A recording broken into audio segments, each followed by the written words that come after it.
লিখিত পরীক্ষা 40 মার্কে হতে হবে এবং কোনো নেগেটিভ মার্ক থাকবে না। প্রতি বছর 2টি পরীক্ষা তালিকা মুক্তি করতে হবে। জানুয়ারি এবং জুডিশিয়াল পরীক্ষা মুক্তি করতে হবে।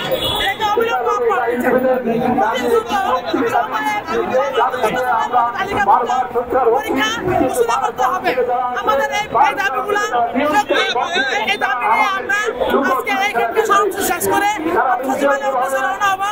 সচিবালয়ে আমরা একটা চিঠি দিয়েছি, সচিবালয়ে আমাকে আমাদেরকে বলছে আজকে তারা সময় দিয়েছিল, আমরা এই সময়ের মধ্যে 1 সপ্তাহ সময় দিয়েছি, আজকে তাদের শেষ দিন।